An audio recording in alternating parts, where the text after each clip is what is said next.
Assalamu alaikum wa rahmatullahi wa barakatuh. My dear brothers and sisters, welcome back to our wonderful show, Have Your Say. I'm your brother in Islam, Omar Dubois, and today we have a very important topic. As usual, I feel all of our topics are very important, but this topic right here, we're speaking about Dawah. And Allah subhanahu wa ta'ala mentions that who is better in speech than one who calls to the way of Allah and does righteous actions and says that he's from the Muslims. This is translation, of course. Alhamdulillah, and I have our brother with us today. Wonderful guest, Brother Abu Bakr. Assalamu alaikum. MashaAllah. How's things, bro? So, alhamdulillah, man, everything is good, man. I'm sitting here with you, brother. Alhamdulillah. So tell me, what inspired you to get into da'wah? Bismillah ar-Rahman ar-Rahim wa salatu wa salam ala Rasulullah sallallahu alayhi wa sallam. Basically, when I came to the religion of Allah subhanahu wa ta'ala, when I came to Islam, I come from a background where I was like heavily involved in street life. When I became a Muslim, you know, as you all know, when you come to the religion of Islam, your life changes in totality. Absolutely. The way you talk, the way you act, even how you even use the bathroom. The deen of Allah subhanahu wa ta'ala perfects you in every shape and form. Absolutely. So the more I started getting into the religion of Islam, the more I started to realize that, you know, I don't see as much people like myself as a reflection, as a, you know, how can I say, as a role model or as an inspiration, so to speak. When I first became a Muslim, I did learn about certain Sahaba who were living certain lives before Islam, and after embracing the religion of Allah subhanahu wa ta'ala, they changed, and some of them were coming from, you know, serious backgrounds before. But I never saw people like face value coming from the same type of background as myself on a day-to-day basis, or even in any way, even online. I wasn't seeing stuff like that. So I found it kind of hard to adapt. But you plan, Allah subhanahu wa ta'ala is the best of planners. That's right. There's an organization called Sabil. They were doing a retreat, going to Umrah, and a 10-day Umrah package, learning about the life of the Prophet Muhammad sallallahu alaihi wasallam. And when I heard about this, I was like, I really wanted to go, but at the same time, I felt like, you know, because I was pretty new to Islam, I didn't feel like I was holy enough. You know, I didn't feel like I had that, you know, level of Iman, level of understanding of Islam. I didn't think I was the right person to go to Mecca, because, you know, alhamdulillah, the Muslims, we make a big deal of going to Umrah, a big deal visiting the house of Allah subhanahu wa ta'ala. So I didn't believe I was, you know, befitting. I was the right person to go at that time. But alhamdulillah, many brothers from the masajid I was going to at that time said they were going. And I thought, you know what have I got to lose? And alhamdulillah as well, they gave us a package whereby we could pay off slowly. So that was, every excuse that I had was just getting dashed out the window. So I paid my money, and alhamdulillah, I went. And wallah, it was a test for me. It was a test for me. You know, I went with many of my friends. So by default, I thought they're gonna put me in rooms with my friends. That's a normal thing to do. But they specifically put me in rooms with brothers that I don't know. Allahu Akbar. So I was sharing a room with two Asian brothers. One brother who was just in university. He's a web designer and what have you. And the other brother, if I'm mistaken, may Allah forgive me, I think he was a doctor or something like that. So once I got in the room with these brothers, the first thing was coming to my mind, I can't relate with these guys. What are we gonna talk about? We're from two different parts of the planet in my eyes, you know? But alhamdulillah, after the second day, the first day I was so angry, wallahi. I was like, why did they put me in this room? I was causing bare havoc. I was like, I want to be put in rooms with my friends. But like I said, you plan, but Allah subhanahu wa ta'ala is the best of planners. Now, being on this Umrah trip, wallahi, it opened my eyes to the deen of Allah subhanahu wa ta'ala. Because I was seeing things that I've never seen before.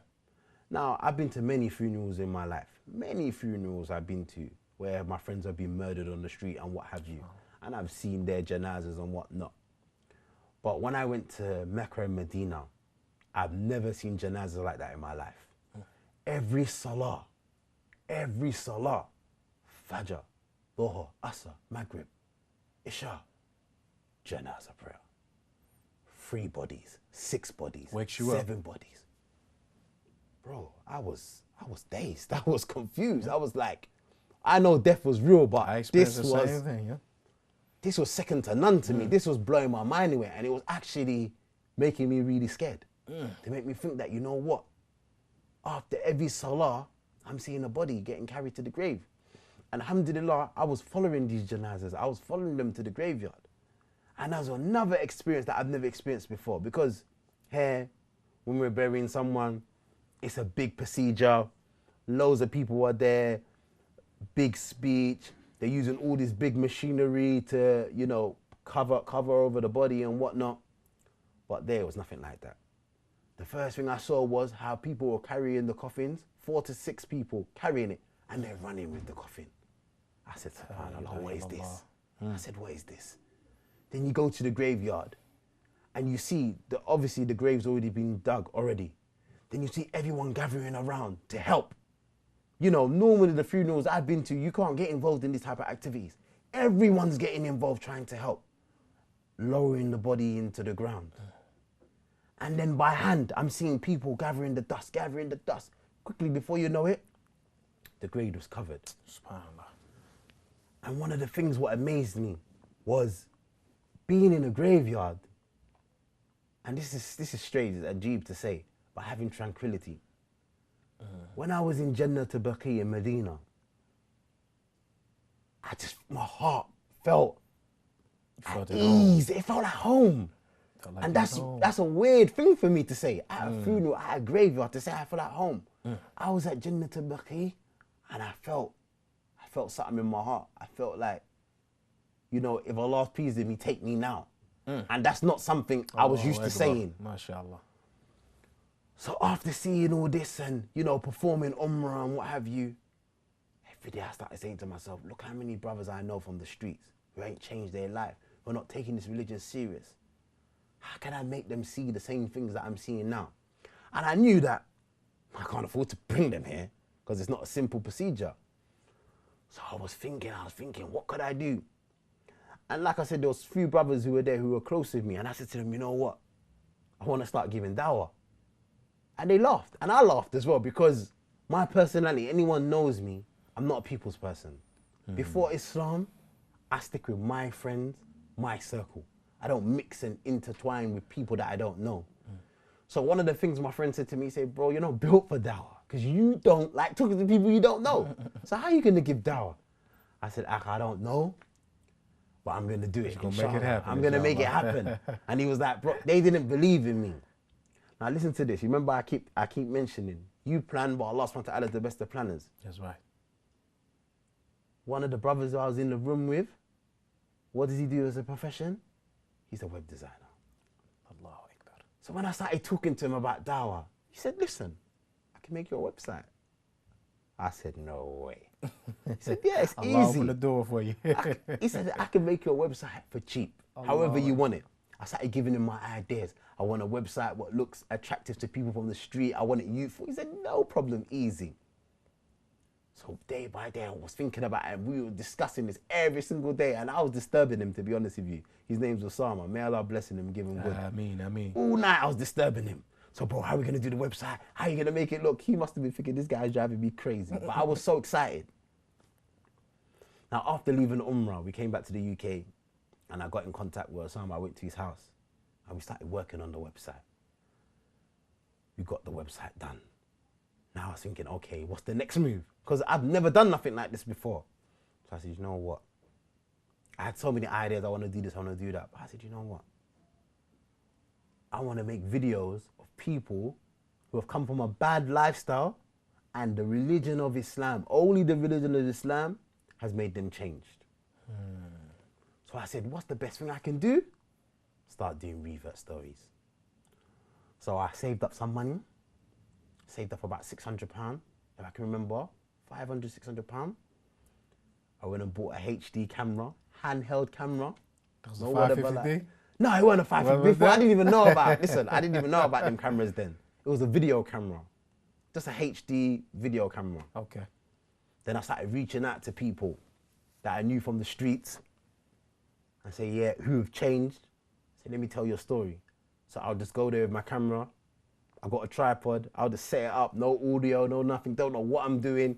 Just press record, stand in front of the camera. I ain't got no cameraman, and just interview the people, raw interviews. So I started doing them. I started collecting the interviews, and they started getting viral because the stories that I was bringing were raw stories from the streets. People who come from rough lifestyles, you know, come from lifestyles of gun and knife crime, come from lifestyles of drugs, come from lifestyles of doing fraud, doing scams and all these type of things. And they changed all this because of Allah subhanahu wa ta'ala. Allahu Akbar. So the more I started pushing out these videos, the more people started getting inspired. Because you know, by default, the communities that we come from, people look up to these individuals. That's right. People look up to the people who bust their guns, or who have guns, or who have knives, or That's right. who sell drugs, or who do criminal activities in totality. Entertainers, everything. Actors, everything. Yeah. Anything. They This look is, up to them, yeah. and for me, when I was growing up on a cancer estate, I usually look at the drug dealers and I was saying, you know what? They got nice cars. They got nice jewelry. They got nice clothes. They got everything that I want. And then to top it up, when I watch a music video, 3 minutes long, 4 minutes long, I'm being sold a dream. Because when you see the entertainers in the video, they're the happiest people on this earth. They got the cars, they got the pretty women, they got the jewelry, they got the big house. You're like, if that was me, I'm gonna have all the happiness. But we know, if you're an individual who's lived that lifestyle and who's had money, you know money don't bring you happiness. No, not at all. And only time I experienced true happiness is when I came to the religion of Islam and I understood how to worship Allah subhanahu wa ta'ala. And that's why I was emphasizing on using these type of people who have that credibility, who come from the street, who are from the music industry, who are from these type of lifestyles, who have changed their life because of Islam. Because I knew that's going to inspire people, because these are the people that young people look up to. Absolutely. So the more I started interviewing people like this, the more the project started to get big, because we were the only project at that time focusing on people of the streets. And I'll be honest with you, to this day, I still don't know another project that's focusing on people of the street. Because same for me. I don't know any other channel or project that has been doing the same thing, similar things that you've been doing. It's like a niche for you, mashallah. yeah, it's like, one of the craziest things what I don't understand about is, if you look at the youth, young people in totality, they're drawn to the street life, this type of gangster, rude boy, bad boy culture, whether they're bad or not. And you don't need to be bad to be from the street. You could just you just grow up in a certain area and you've been exposed to certain things, and you're from the street because you're streetwise. You know what's going on. That's right. You understand? And for me, I see many of the Muslim youth inspiring to follow this type of lifestyle. That's why we see, I don't want to mention any names, especially music channels, UK based ones and even American ones, that if you read through some of the comments, you'll see Muslims. Yep. Majority Muslims, yep, who are listening to these individuals, listening to these artists, because they love this type of lifestyle. Unfortunately. And what shocked me the most is that the Muslim community is not dealing with this issue. They don't see an urgency, they don't see the importance of them, you know, dealing with this problem, whereby the barrier between the youth and our elders is too big now. Oh, it's very big. It's too big. And you know, over the years, times are changing to the degree where I can even say now, the margin between me and the young people is getting bigger and bigger. It's getting bigger and bigger. Because they're looking at us like old heads. we're looking at us old heads, number one. Number two, times have changed. Yeah.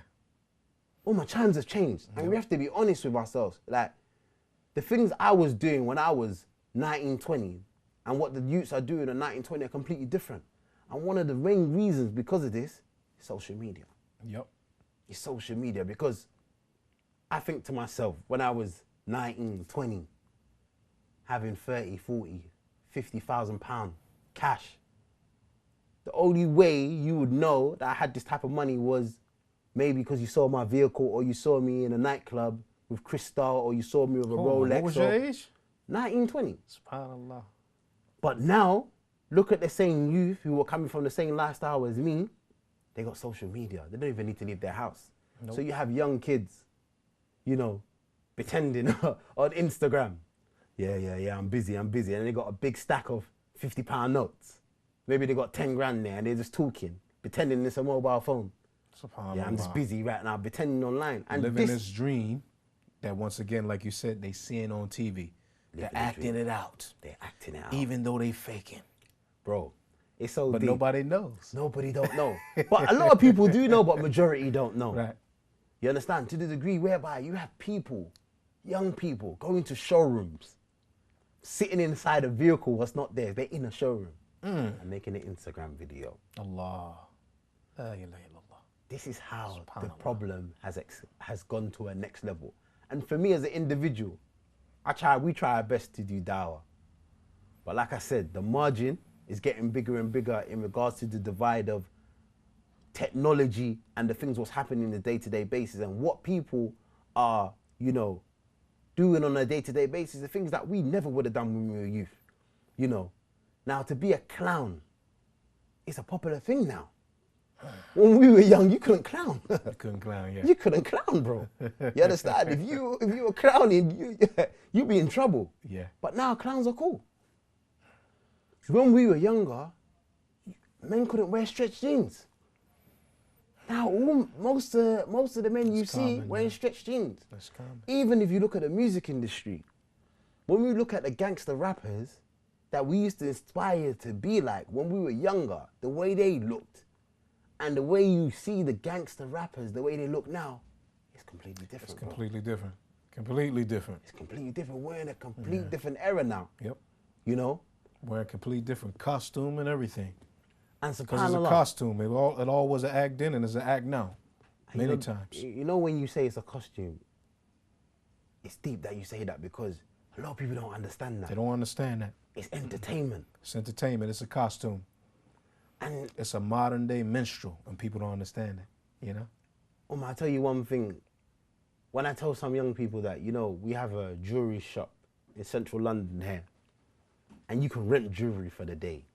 You can go and rent a Rolex, you can rent a big chain. And we see many young people go in there, who are in these music videos, who are entertainers, go in there renting stuff just to put in their videos. This is the times that we live in today. The way young people are being deceived is second to none. But in regards to the dawah, this is what gives us more of a push that we know we need to give dawah to the young people and follow Quran and Sunnah to the best of our ability and not compromise what we believe. Absolutely. You know, one time I was sitting there and I was saying to myself, you know what? I felt like giving up dawah completely, because I felt to myself, am I going to start having to do these type of things? Do you got to put on the costume? Am I going to, you know, do all these type of... Nah, I'm never going to do that. I'm not from that era. But I mean, am I going to start changing myself just to call people to the religion of Islam? Am I going to have to start clowning? Am I going to start doing entertainment just to get the message out? Then I remembered that there will be prophets who will come on Yawm al-Qiyamah, on the Day of Judgment, and not one single person listened to them. And that's a reality. And not one single person followed them. And as Muslims, that should help us relax, because the aim and objective of the person as caller, the caller to Islam, the aim and objective is to convey the message. This is it. And we forget that many times. This is it. We think that we fall into the trap of sometimes what they have in the Christian belief, for example. Their aim and objective many times is to convert people to Christianity. Whereas our aim and objective is to simply convey the message. And hidayah, that's for Allah subhanahu wa ta'ala. Guidance is for Allah. It's up to Allah subhanahu wa ta'ala. So it's a reminder for us. And you saying that should be the key focus of your dawah. First and foremost, calling to Tawheed, calling to the oneness of Allah subhanahu wa ta'ala without associating any partners with Allah. That's right. And the next thing a person needs to remember is guidance is from Allah subhanahu wa ta'ala. That's it. There's nothing you can do, nothing I can do, nothing no individual can do to make the person come to Islam. If Allah subhanahu wa ta'ala decides to guide that individual, he'll become a Muslim. If Allah subhanahu wa ta'ala doesn't decide to guide that individual, he won't become a Muslim. And if every Muslim had this principle in regards to their dawah, they would be very easy and relaxed. They'll be easy and relaxed. They'll be easy and relaxed. There won't be no pressure on the person. No pressure, No because pressure. you understand my duty is to call, not to convert. Exactly. And there's a key, and subhanAllah. That's the key. That's It's the not, key. you see, when I first became a Muslim, there was my friends that tried to give them dawah, become a Muslim, look into Islam, and they weren't hearing it. And it used to get me mad. I used to go crazy, wallah. I'm thinking, why don't they listen to me? But when I learned that guidance is from Allah subhanahu wa ta'ala, there's nothing I can do to guide the individual, it brought sakina, tranquility to my heart, and it made my dawah, my message, very easy. And even the Prophet sallallahu alaihi wasallam, when the people reject his message, he said the worst day of his life is when the people of Ta'if rejected his message. SubhanAllah. When they rejected him, you understand, and stoned him and things like this. So even the Prophet sallallahu alaihi wasallam, Allah subhanahu wa ta'ala had to send ayat so that he can become calm and tranquil. You know, so, subhanAllah. When you look at the example, like you said, of the Prophet sallallahu alaihi wasallam, the love and the patience he had for the people was second to none. And this is something that we as the Muslims should take, heed from, because we see in our time, subhanAllah, especially with the phenomenon of social media, everybody just wants to get shahadas. And many people are getting shahadas, alhamdulillah, from the tawfiq and blessing from Allah subhanahu wa ta'ala. But when we look at many of these people who are reverting to the deen of Allah subhanahu wa ta'ala, as soon as they become a Muslim, they're being left alone. And many of these people, as quick as they came in, as quick as they leave. And another problem that we have is because this token of posting things on Instagram and Snapchat and social media and letting people know you made someone take a shahada, some people are not even calling people to Tawheed.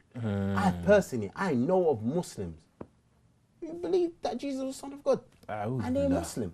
Because the message of Tawheed was never conveyed to them. It was never conveyed to them properly. It was never, and this is the problem. And that's why we see many Muslims, when they become a Muslim, they have difficulties with so many things in the religion because many things weren't explained to them. Even basic things like article of faith, they don't know. They don't know these things. The things they need to believe in to become a Muslim. The things what take them out the fold of Islam. Basic things. Believing in all the holy books. Believing in the angels. We have Muslims who don't believe that. SubhanAllah. So, I mean, this is, as we see, this is still, it's a long-going process, and even it's a process that needs to be directed towards the Muslims. 100%. You understand? Because I remember a sheikh mentioned, and I know we're running out of time right now, so first and foremost, I want to mention this last point, that it was a sheikh that mentioned that the way we look at da'wah today is a bit different, because when that word was mentioned before, that meant Muslims and non-Muslims. Because you got, as you gave an example, that you even have to call the non-Muslims, the Muslims, back to Tawheed. It's not just for Muslims. And with that, brother, I want to thank you for coming out. And it was a pleasure speaking with you, man. It's all, as always, mashallah. And brothers and sisters, we come into a close. Once again, I want to have your say. And I want to say this, that I hope, inshallah ta'ala, that people once again have benefited from the messages that we're putting out here. There's a very important topic, da'wah. I know we weren't able to expound on it much, but inshallah, make sure you tune in with us once again, inshallah ta'ala. I'm your host once again, Brother Omar Dubois, and I'm going to leave you with the salam. Assalamu alaikum wa rahmatullahi wa barakatuh.